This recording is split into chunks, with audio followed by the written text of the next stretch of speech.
Brian Tracy's No Excuses. The power of self-discipline opens with a simple but uncomfortable truth. Success in life is not determined by luck, intelligence, or opportunity, it's driven by discipline. Tracy builds his argument on the idea that every dream, from financial freedom to lasting relationships, rests on the foundation of consistent, self-directed effort. He begins by reminding readers that while talent and circumstances may vary, self-discipline is a universal equalizer. It's the one quality that anyone can cultivate to achieve meaningful success. He illustrates this with stories of ordinary people who transformed their lives through sheer willpower. One of Tracy's recurring themes is that discipline begins with choice, the daily decision to do what needs to be done, even when one doesn't feel like it. He compares life to a series of forks in the road, where each choice either strengthens or weakens our ability to control ourselves. By consistently choosing responsibility over comfort, individuals build the inner strength that sets the stage for achievement. Tracy tells the story of a young salesman who turned around his career by simply deciding to make one extra call every day. That small act of discipline, multiplied over time, led to exponential results. Tracy uses such examples to emphasize the compounding effect of discipline. Small, repeated acts create enormous differences in outcomes. Just as compound interest grows wealth, consistent discipline multiplies progress. He argues that while motivation fades, discipline endures, and it's this endurance that separates the dreamers from the doers. The author challenges the reader to reject excuses entirely. Excuses, he insists, are comforting lies we tell ourselves to escape accountability. Whether blaming others, circumstances, or fate, excuses rob us of the power to change.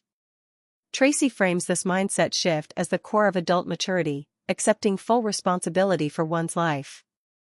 The moment we stop assigning blame, we begin to gain control.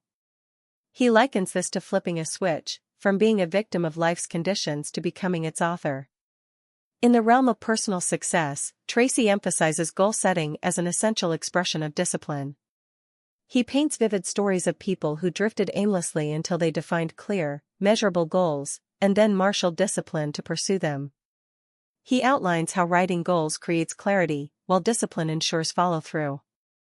Without that follow-through, dreams remain fantasies. But when discipline enters the picture, every small step moves a person toward mastery and fulfillment. Tracy also connects discipline with emotional control. He explains that the ability to manage impulses, anger, or discouragement determines how effectively one can stay on course. He shares the story of a manager who transformed his leadership by practicing restraint, learning to respond calmly instead of reacting emotionally. Tracy portrays emotional discipline as a form of quiet strength. It's not about suppression, but about directing emotions toward useful ends. In terms of work and productivity, Tracy argues that the most disciplined people practice what he calls single-handling, starting and finishing one task before moving to another. He uses the metaphor of a woodcutter who chops at one tree until it falls, rather than scattering blows across a forest. The message is clear: discipline thrives on focus. Those who complete what they start, even when enthusiasm wanes, develop reputations for reliability, and reliability compounds into opportunity. Financial discipline, another cornerstone of Tracy's philosophy, comes down to living below one's means and saving consistently. He shares the story of individuals who, despite modest incomes, built wealth simply by controlling spending and investing regularly. The disciplined person, Tracy notes, doesn't chase instant gratification. Instead, they embrace the quiet satisfaction of long-term growth. Every dollar saved, like every disciplined act, becomes a seed for future freedom. Tracy's exploration of discipline in relationships centers on commitment, empathy, and communication. He argues that maintaining strong relationships requires the discipline to listen, forgive, and support others even during conflict. He tells of a couple who saved their marriage not through passion but through disciplined effort, choosing daily to be kind, to listen, and to act with love. Tracy's insight here is subtle but profound. Emotional discipline builds intimacy, while impulsivity destroys it. When it comes to personal health, Tracy frames self-discipline as the bridge between desire and well-being. He observes that nearly everyone wants to be fit, but few sustain the habits that make it possible. The disciplined person, however, commits to routine, exercising, eating well, and resting properly, because they view health as an investment, not a chore. He tells of a businessman who reclaimed his vitality not through radical change, but through small, consistent improvements. Tracy also emphasizes the discipline of continuous learning. He notes that those who commit to lifelong education stay relevant and adaptable. He recalls stories of professionals who rose from mediocrity by dedicating even 30 minutes a day to reading or skill building. This, he explains, is how self-discipline converts ordinary effort into extraordinary expertise. Learning, like all growth, is cumulative, and discipline keeps the process alive long after inspiration fades.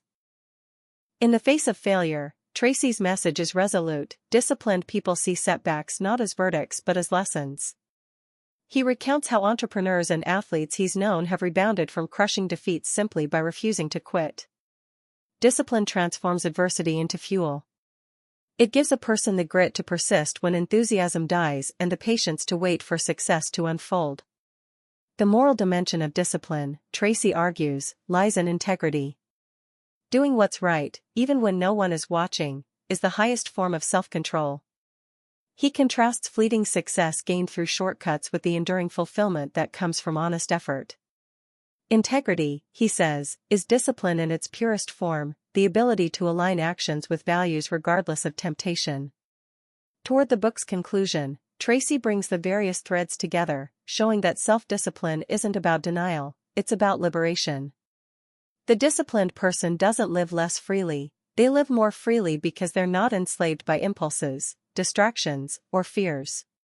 Through discipline, one gains mastery over time, emotion, and destiny. Tracy insists that this mastery, though difficult to achieve, is available to anyone willing to act consistently in its pursuit. In his final reflections, Tracy delivers a quiet but powerful truth: there will never be a perfect moment to start. The time to act is always now. The power of self-discipline lies not in grand gestures, but in humble daily acts, the decision to rise early, to work when tired, to save when tempted, to forgive when angry. By eliminating excuses and choosing responsibility, we become architects of our lives rather than passengers in them. In No Excuses, Tracy leaves readers with both a challenge and a promise: if you master yourself, you can master anything.